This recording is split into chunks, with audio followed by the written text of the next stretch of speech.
नमस्कार मित्रों, मैं हिंदी साहित्य सागर के YouTube चैनल पर आप सबका स्वागत करती हूं और आज के इस वीडियो में हम लोग पढ़ेंगे संज्ञा को। तो आइए बिना देर किए हुए हम लोग पढ़ना शुरू करते हैं। संज्ञा। तो संज्ञा का होगा सम धन ज्ञा। संज्ञा का संधि विच्छेद क्या होगा? सम धन ज्ञा। सम का मतलब होता है सम्यक और ज्ञा का मतलब होता है ज्ञान, यानी सम्यक यानी पूर्णतः ज्ञान कराने वाला। इसका शाब्दिक अर्थ होगा सम्यक ज्ञान कराने वाला। अतः किसी भी वस्तु, व्यक्ति, गुण, भाव, स्थिति का परिचय कराने वाले शब्द को संज्ञा कहते हैं। संज्ञा किसे कहते हैं? तो किसी भी वस्तु, व्यक्ति, गुण, भाव, स्थिति का परिचय कराने वाले जो शब्द होते हैं उसे ही हम संज्ञा कहते हैं। और संज्ञा का मतलब क्या होता है? इसका अर्थ, संज्ञा का अर्थ होता है नाम। अतः किसी भी व्यक्ति, वस्तु, स्थान या गुण के नाम को संज्ञा कहते हैं। पुनः देखते हैं कि किसी भी व्यक्ति, वस्तु, स्थान या गुण के नाम को संज्ञा कहते हैं। संज्ञा का महत्व। कुछ संज्ञा पद प्राणीवाचक, कुछ अप्राणीवाचक होते हैं। प्राणीवाचक संज्ञा, तो प्राणीवाचक संज्ञा में हो जाएगा बच्चा, भैंस, चिड़िया आदि। और अप्राणीवाचक संज्ञा में आएगा किताब, मकान, रोटी, पर्वत और पहाड़। कुछ संज्ञा शब्दों की गिनती की जा सकती है और कुछ की गिनती नहीं की जा सकती है। जैसे बच्चे, सेब, पेंसिल, ये सभी जो संज्ञा है ये गणनीय संज्ञा है। बच्चे को भी गिना जा सकता है, सेब को भी हम लोग गिन सकते हैं और पेंसिल को भी। तो ये संज्ञाएं सब किस में आएंगे? गणनीय संज्ञा में आएंगे। और कुछ अगणनीय होते हैं, जैसे बुढ़ापा, प्रेम, मुस्कान, ये सब अगणनीय है। ये सब भाव है, जैसे बुढ़ापा हो गया, प्रेम हो गया, मुस्कान का हो गया, तो ये सब अगणनीय में आएंगे। तीसरा हम लोग देखेंगे कि संज्ञा पद के बाद परसर्ग, जैसे ने, को, से, के लिए, में, पर आदि आ सकते हैं। जैसे देखते हैं कि श्याम ने सीता को लड़की के लिए चाकू से मुंबई में ऊंचाई पर छोड़ा। तो ये जो ने आ रहा है, को आ रहा है, के लिए, से, ये सब क्या है? तो ये सब परसर्ग है। अब हम लोग देखेंगे संज्ञा के भेद या प्रकार। तो व्युत्पत्ति के अनुसार जो संज्ञा के 3 प्रकार हैं। व्युत्पत्ति के अनुसार संज्ञा के कितने प्रकार हैं? तो 3 प्रकार हैं। और कामता प्रसाद गुरु के अनुसार संज्ञा के कितने प्रकार हैं? तो 3 ही प्रकार हैं कामता प्रसाद गुरु के अनुसार। और मुख्य रूप से संज्ञा कितने होते हैं? तो 3 ही होते हैं। तो या कह लीजिए व्युत्पत्ति के अनुसार, व्युत्पत्ति के आधार पर, या कामता प्रसाद गुरु ने कितने माने हैं, या मुख्य रूप से कितनी संज्ञा है? तो 3 ही होते हैं। और हिंदी में संज्ञा कितनी होती है? तो 5 प्रकार की होती है हिंदी में संज्ञा। कौन कौन से है उसको देखते हैं। तो पहला है व्यक्तिवाचक संज्ञा, दूसरा है जातिवाचक संज्ञा, तीसरा है भाववाचक संज्ञा, चौथा है द्रव्यवाचक संज्ञा और 5वां है समुदाय या समूहवाचक संज्ञा। तो इन सभी को हम लोग एक एक करके देखेंगे। तो पहले हम लोग देखेंगे व्यक्तिवाचक संज्ञा को, कि व्यक्तिवाचक संज्ञा है क्या। व्यक्तिवाचक संज्ञा किसको कहते हैं? जिस संज्ञा पद से किसी विशेष व्यक्ति या स्थान या वस्तु के नाम का बोध हो तो वहां व्यक्तिवाचक संज्ञा होगा। व्यक्तिवाचक संज्ञा कहाँ पर होगा?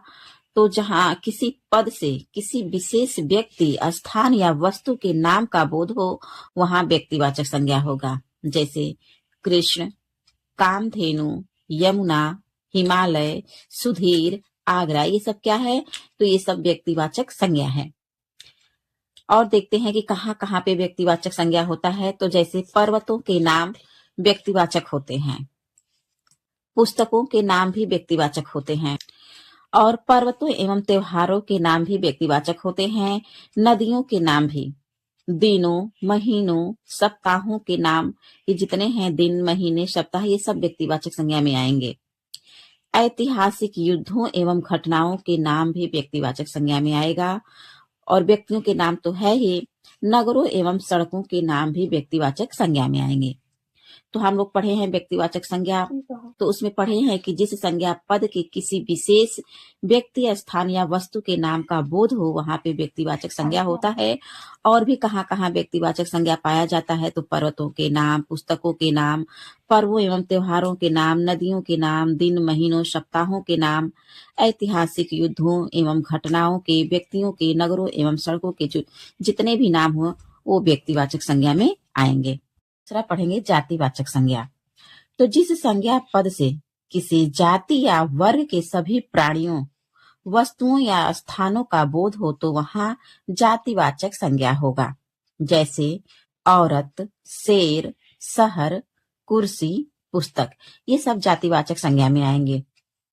और स्थान, शहर, गांव, पहाड़, बाजार, छत, मैदान। प्राणी में कौवा, हिरन, मोर, लड़की, महिला, मछली, ये सब भी जाति में आएंगे। अब हम लोग देखेंगे कि जातिवाचक संज्ञा में और क्या क्या आएगा। तो पंछियों के नाम भी जातिवाचक संज्ञा होते हैं। पेड़ पौधों के नाम, फलों के नाम, पदों के नाम, प्राकृतिक आपदाओं के नाम जैसे भूकंप, ज्वालामुखी आदि, ये सब जातिवाचक संज्ञा में आएगा। और जानवरों के नाम भी जातिवाचक संज्ञा में आएगा। अब इसके बाद हम लोग तीसरा पढ़ेंगे भाववाचक संज्ञा। तो जिन संज्ञा शब्दों से प्राणियों, मनुष्यों और वस्तुओं के गुण, दोष, स्वभाव, अवस्था, स्थिति, कार्य, भाव और दशा आदि का ज्ञान होता है, तो उसे ही भाववाचक संज्ञा कहते हैं। भाववाचक संज्ञा किसे कहते हैं? तो वस्तुओं के गुण, दोष, स्वभाव, अवस्था, स्थिति, कार्य, भाव और दशा आदि का ज्ञान जहां पर होता है, वहां भाववाचक संज्ञा होता है। और भाववाचक संज्ञा कितने प्रकार की होती है? तो 5 प्रकार की होती है भाववाचक संज्ञा। पहला है जातिवाचक से भाववाचक, दूसरा है सर्वनाम से भाववाचक, तीसरा है विशेषण से भाववाचक, और चौथा है क्रिया से भाववाचक। मतलब कि जातिवाचक संज्ञा से भाववाचक संज्ञा कैसे बनेगा, सर्वनाम से भाववाचक संज्ञा कैसे बनेगा, विशेषण से भाववाचक संज्ञा बनाना, क्रिया से भाववाचक संज्ञा बनाना, और पांचवा है अव्यय से भाववाचक संज्ञा बनाना। तो आइए हम लोग एक एक करके देखते हैं कि किस प्रकार से जातिवाचक संज्ञा से भाववाचक संज्ञा बनेगा, और सर्वनाम से भाववाचक, विशेषण से, क्रिया से, अव्यय से किस प्रकार से भाववाचक संज्ञा बनता है। तो जातिवाचक संज्ञा से भाववाचक संज्ञा, तो देखते हैं जातिवाचक संज्ञा और भाववाचक संज्ञा कैसे बनता है जातिवाचक से। तो पिता जातिवाचक संज्ञा है और इनका भाववाचक संज्ञा बनेगा पितृत्व। पुरुष से पौरुष और पुरुषत्व। ईश्वर से बनेगा ईश्वरत्व या ऐश्वर्य। मनुष्य से मनुष्यता या मनुष्यत्व। अगर मान लीजिए पूछेगा कि मनुष्य क्या है, तो मनुष्य जातिवाचक संज्ञा है, और मनुष्यता क्या है, तो भाववाचक संज्ञा है। पशु, पशु से इसका भाववाचक संज्ञा बनेगा पशुता या पशुत्व। तरुण से तरुणाई या तारुण्य। दास का होगा दासता। जो दास है यह जातिवाचक संज्ञा है और इसका भाववाचक संज्ञा बनेगा दासता। वकील का भाववाचक संज्ञा वकालत। वत्स का भाववाचक संज्ञा वात्सल्य। व्यक्ति का भाववाचक संज्ञा व्यक्तित्व। गुंडा का भाववाचक संज्ञा होगा गुंडागर्दी। ठग, ठग जो है जातिवाचक संज्ञा है और इसका भाववाचक संज्ञा बनेगा ठगी। तपस्वी, यह जातिवाचक संज्ञा है और इसका भाववाचक संज्ञा बनेगा तपस्या। फिर आगे है नर, का भाववाचक नरत्व होगा। आदमी, आदमी का आदमियत होगा। इंसान का इंसानियत भाववाचक संज्ञा होगा। नेता, नेता जो है जातिवाचक संज्ञा है और इसका भाववाचक संज्ञा नेतृत्व होगा। देव, देव का भाववाचक देवत्व होगा। कुमार का कौमार या कौमार्य होगा भाववाचक संज्ञा। युवक का जो है भाववाचक संज्ञा होगा यौवन। शिशु का होगा शैशव। गुरु का गौरव या गुरुता होगा। बच्चा का जो है बचपन होगा भाववाचक संज्ञा। ठाकुर का ठकुराई होगा। वक्ता का वक्तव्य या वक्ता होगा। लड़का का लड़कपन होगा, रंग का रंगत, और जो मित्र है यह जातिवाचक संज्ञा है और इसका भाववाचक संज्ञा होगा मित्रता। अब देखेंगे सर्वनाम से भाववाचक संज्ञा। तो सर्वनाम है अहम।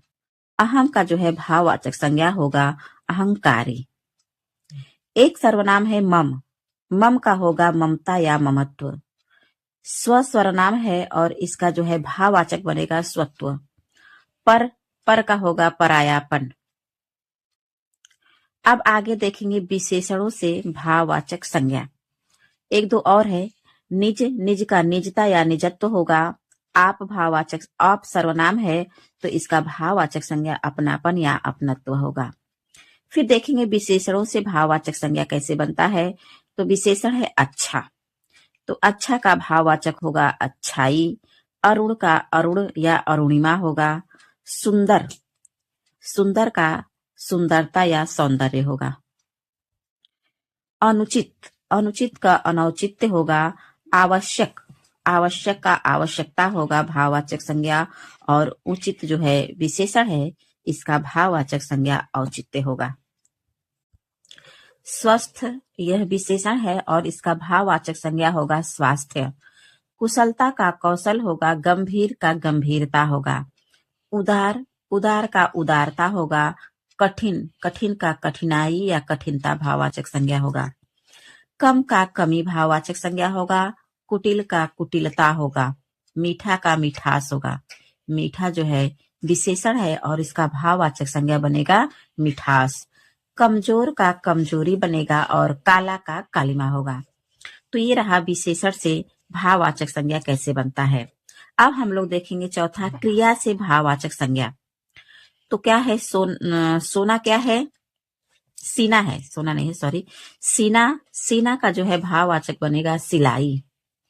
उड़ना भाववाचक संज्ञा है, उड़ना क्रिया है और इसका भाववाचक संज्ञा बनेगा उड़ान। उलझना, उलझना क्रिया है, इसका भाववाचक संज्ञा बनेगा उलझन।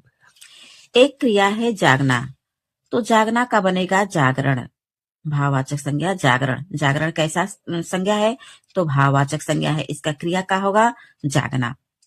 एक क्रिया है जलना। तो जलना का होगा जलन भाववाचक संज्ञा। थकान क्रिया है और इसका भाववाचक संज्ञा बनेगा थकावट। काटना, काटना क्रिया का जो है भाववाचक बनेगा कटौती। सजाना, सजाना क्रिया है और इसका भाववाचक संज्ञा बनेगा सजावट। सीधे प्रश्न पूछेगा कि सजावट में कौन सा क्रिया है, संज्ञा है, तो भाववाचक संज्ञा है। बुनना, बुनना का भाववाचक संज्ञा बनेगा बुनावट। बैठना एक क्रिया है और इसका भाववाचक संज्ञा बनेगा बैठक। उतरना, उतरना क्रिया का भाववाचक संज्ञा क्या बनेगा, उतार बनेगा, उतार।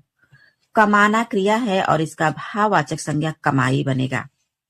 जपना का भाववाचक संज्ञा क्या बनेगा, तो जाप, और जपना जो है क्रिया है। कहना क्रिया है और इसका भाववाचक बनेगा कहावत। छपना क्रिया से छपाई भाववाचक संज्ञा बनेगा। विकना, विकना का भाववाचक संज्ञा बिक्री होगा। वचना, वचना का जो है बचाव होगा। बचना एक जो है क्रिया है और इसका भाववाचक संज्ञा बचाव होगा। खोदना क्रिया है और इसका भाववाचक संज्ञा खुदाई होगा।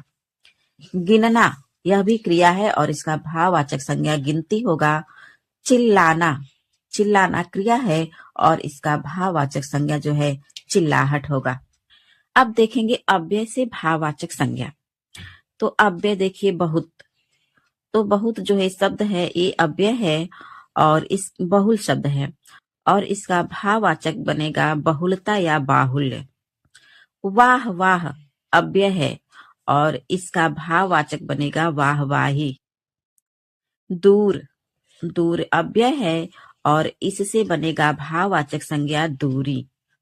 धिक, धिक का भाववाचक संज्ञा धिक्कार बनेगा। मना, मना का भाववाचक संज्ञा मनाही बनेगा। एक अव्यय है समीप और इसका भाववाचक संज्ञा समीपता बनेगा। देर, देर का भाववाचक संज्ञा देरी बनेगा। बहुत का बहुतायत बनेगा। बहुत जो है अव्यय है और इसका भाववाचक संज्ञा बहुतायत बनेगा। तेज, तेज का भाववाचक संज्ञा तेजी होगा।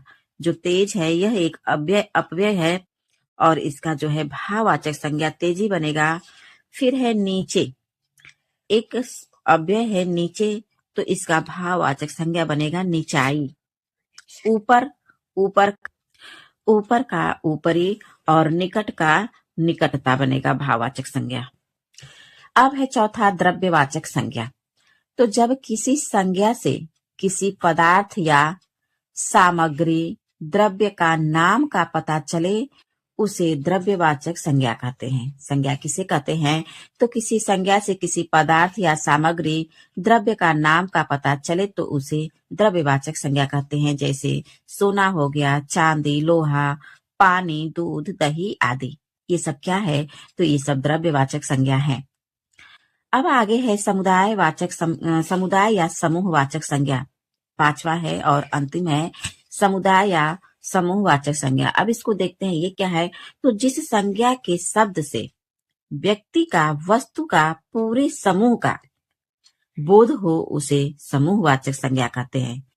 तो समूहवाचक संज्ञा क्या है कि जिस संज्ञा के शब्द से व्यक्ति का, वस्तु का यानी पूरे समूह का बोध हो, किसी व्यक्ति या वस्तु के पूरे समूह का बोध हो तो उसे समूहवाचक संज्ञा कहते हैं। जैसे सेना, पुलिस, ये ऐसा शब्द कि इनसे पूरे समूह का बोध हो रहा है। जैसे सेना में उस सेना का पूरा समूह ही है। पुलिस, कक्षा, कक्षा में कितने बच्चे होते हैं, पूरा कक्षा का समूह के बारे में ही बता रहा है। परिवार, परिवार भी समूह है। सभा, गुच्छा, दर्जन, हौद आदि। तो आज के इस वीडियो में हम लोग संज्ञा को पढ़ लिए और आगे भी ऐसे ही हम एक एक करके विशेषण, समास वगैरह पढ़ेंगे। अगर आप लोगों को हमारी वीडियो अच्छी लगती है तो लाइक और सब्सक्राइब जरूर कीजिएगा और कैसा लगता है कमेंट के माध्यम से जरूर बताइएगा। तब तक के लिए आप लोगों का बहुत बहुत आभार और धन्यवाद।